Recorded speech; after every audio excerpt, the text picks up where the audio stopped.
96.7 KCAL rocks. It is Monday, and let's make it a little bit better with some sports with our guy, Pep. Pep, what's going on? All right, Patrick, let's do this. Let's get into some NFL football over the weekend. Of course, the nation was watching the Super Bowl rematch, right? Chiefs versus Eagles, and it lived up to the billing, man. It was a great game. End of the day, Eagles go into Kansas City, and they pull out a 20-17 victory. So now Kansas City, dating back to the Super Bowl in which they lost to Philadelphia, they have lost 3 games in a row. That's never happened in the Patrick Mahomes era where they lose 3 games in a row to Philly twice, right? And the Chargers in the season opener. So, 20-17 in Kansas City. I don't think the Chiefs are a bad team. They're just not the same team. They're not the same team. And I think that as a Chiefs fan, you're kind of starting to realize maybe how spoiled you've been the last 6 years. Everything has gone your way. You have had some luck bounce your way a lot. And finally, it seems like maybe just a little bit. Of course, we're going to overreact because it's the beginning of the season. But it seems like they've come back down to earth after 6 years. So they should count themselves really lucky. Other than that, though, these Eagles, man, they just seem to have the recipe. I mean, they make me feel like I'm playing Madden back in 1994, just off tackle, you know what I mean? Or, guard trap. I mean, they just, Saquon Barkley and that interior running, it is old school and very effective. Yeah, they're just going to grind it out, right? I like their defense. They got Saquon Barkley running the football. They are just going to grind it out and punish you. And maybe that is the recipe. Maybe other teams across the league look at that and say that's how you beat Kansas City. Now, the Chargers did it in the season opener, and this is just sound crazy to say, but tonight on Monday Night Football, the Chargers are playing the Raiders. We got a doubleheader tonight. Patrick, I guess technically when you look at the numbers, it's a battle for first place in the AFC West because, the Broncos lost to the Colts, so we got a first place battle tonight. And isn't it kind of funny how much these teams are starting to step up? It seems like Harbaugh does have a little bit of an advantage, a little bit of a head start on Pete Carroll, the classic rivalry. What's your deal? In the middle of the USC-Stanford game. So freaking funny before that game started. But, I mean, the Chargers. But, dude, it's a tough one. I think you said it just right. This is going to be a battle. These are 2 good teams. Yeah, the AFC West, man, it's going to be fun, I think, all season long. Listen, Kansas City, they are going to be in the mix. Like I said, they're not a bad team. They're just not the same team. And maybe they're not going to have all that luck go their way like they did in years past. I feel like they were the luckiest team during the Mahomes era. That's just my personal opinion. I think they were the luckiest team. So maybe that luck has run out. I think they're still good. The AFC West, though, is going to be very, very tough. Denver is very good, even though they lost to the Colts by 1. And it's hard to say. Listen, after one game, the Chargers and Raiders are 1-0. They're going to play each other tonight for first place. But it's hard to say. It's a long season, but maybe one of those teams is going to be, the front runner, have the inside track to a division title. Absolutely. One of them has to be, really. Yeah. All right. Or, maybe they'll just kind of, take turns beating each other up, and one of them's going to, emerge with a 10-7 record and win the division, or 11-6 or something like that. So both of us are old school NFC West guys. We know all about it, beating each other up before you can even get to the playoffs. It sucks sometimes. Yes, old school. 49ers, Rams, I think Saints and Falcons, right? Like that was old school NFC West football. Yeah. All right. It was. Hey, speaking of old school NFC West, let's go back to the Rams real quick because they won on the road at Tennessee 33-19. And what was pretty cool in this game is Davante Adams caught his first touchdown as a member of the LA Rams. I'll be honest, I almost kind of forgot, that he was on the Rams. We spent so much time talking about Matt Stafford and his back and that great young Rams defense and Puka Nacua.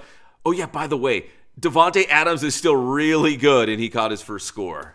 And he finally did. And even last week when he didn't do much, I thought that was a good sign for the Rams. I mean, clearly the only thing we have to worry about is the back of Matthew Stafford. If that is good, if Davante Adams cannot do much and they still win, I think that's a good sign. And then look at week 2. He's going to get into it more. They're going to get him the ball. Even Jimmy G, I think if something does happen to Stafford, I think he can get the ball to Davante. I think it's a really good sign with that defense, just like you said. Kyron Williams running the ball. It looks good.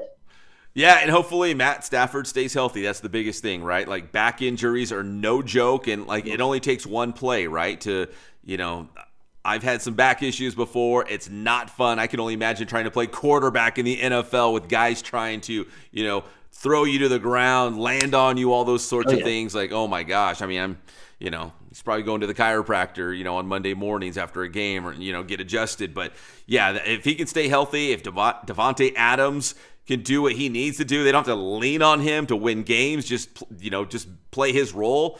Dude, the Rams could be very good at the end of the day, and they were losing, I think, at halftime against the Titans, Right. and second half, I think it was like 20-0 run or something like that. They're a good team, man. They know how to figure it out. They make halftime adjustments. Sean McVay's the best at that, making halftime adjustments. You come out of the locker room and find a way to win a game. And remember, they were almost a couple plays away from beating Philadelphia and going to the Super Bowl. Yes. And it could be argued that they're even better this year. The defense has matured, and they add Devontae Adams. Oh, I'm glad you brought that up, Patrick, because we're going to find out. Because guess who the Rams are playing this week? The Eagles in Philadelphia. We get another rematch. So that's going to be a lot of fun when they go head-to-head this week. Yeah. Hey, and a quick shout-out to my 49ers, man. No Brock Purdy. No George Kittle, Mac Jones under center, and the Saints are terrible, but they still had to go and beat them, and they did. They beat them 26-21, and Mac Jones actually looked pretty good in that game. He did what he needed to do. It's like they said, Mac Jones pulls off the victory. Yes, that Mac Jones. Yeah. He's still around. He's still pretty good. He's probably one of the better backup quarterbacks in the league. Hey, just like Darnold, trust me, I got a little that Shanahan. He doing a little whispering, a little QB whispering, isn't he? Yeah. Shanahan knows how to coach quarterbacks, no doubt about that. As I mentioned, Chargers and Raiders on Monday Night Football tonight. Patrick, listen, if you love football, tonight is the night. We've got a Monday Night Football doubleheader. We're going to start you off with Bucks at Texans, which is a good game. And then you follow up with the Lightning Bolts and the Silver and Black. That is a great doubleheader for Monday Night Football. It is. And I'm a Monday hater myself, other than talking to Pep and Monday Night Football. But Monday Night Football doubleheader, I mean, if that doesn't give you a little something to look forward to, I'm loving it. Same here, man. You just got to battle through the day. You got to get through Monday to, get to the end of the day and see that Monday Night Football doubleheader. That's what I'm going to do. So I'm excited about it. Those are two really good games. College football, not a very good Monday for UCLA football and their head coach, or I should say former now, Deshaun Foster. Dude, when I saw UCLA lose on Friday night to the University of New Mexico 35-10, they got blown out by the Lobos. It's not the fact that I think UCLA's 0-3 on the season, but dude, UCLA should not be losing to New Mexico, and it cost Deshaun Foster his job. So just 15 games into his Bruins coaching career, 5-10 was his overall record. He's done. And I mean, I hate to say this and bring this back up because it shouldn't matter how you deal with the media or do press conferences, but I'm sure that Pep, you remember as well, his opening press conference, he could not handle it. It was too much for him. Yeah. I think, when you're a player, you think it's so easy to coach because you never have to do it, but all that's involved when you do become head coach at an elite facility, especially like UCLA, I think it was a lot for him to handle, and he was in way over his head. Yeah, he did not come off well to the media and to the public. And I'll say this. I did interview him one time when he came out to the University of Redlands, scouting all our high school guys at those summer camps. Very nice guy.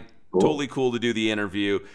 But yeah, with those press conferences, he seemed overwhelmed. And then he just had a very, an adversarial relationship with the media. He was not very accommodating when they were trying to get interviews and answers. Like he did not help himself in terms of public appeal and how the media works with him. He did not help himself. So now Tim Skipper, who ironically I've interviewed him way back in the day when he was at Fresno State. I think he was coaching running backs. He's the interim head coach. So we'll see what they can do under Tim Skipper taking over for Deshaun Foster at UCLA. Pep knows them all, man. Somewhat. I'm too old, man. I got all the gray hairs to show for it. All my different stops. And finally, USC. Patrick, we were talking off air a little bit about this, that USC went on the road. They beat Purdue 33-17. They're 3-0, which was great. They win their Big Ten opener. But now they get Michigan State. And so it's gradually getting a little bit tougher as we get deeper into the season. So I know USC is looking good. This will be a real test, though, taking on Sparty.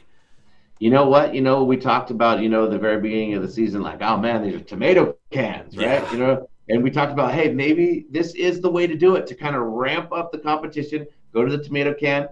Okay, go into Purdue and win a little bit tougher. Now we have the real test. If you are going to do it, Lincoln Riley might be pulling this off just right because that defense is looking good. But you're right. Now we get to see the real test against Michigan State. I want to say they're going to pull it off. I don't know why. They might. I mean, they looked good enough against Purdue. And listen, Purdue's a Big Ten school, and if you win on the road in the Big Ten, every win is a good win. So we're going to find out. But as we get deeper into the season, you're going to see tougher and tougher opponents. Like the schedule only gets tougher for USC. So if they're trying to gradually build up to that, that's exactly what they're doing. And they're 3-0 right now.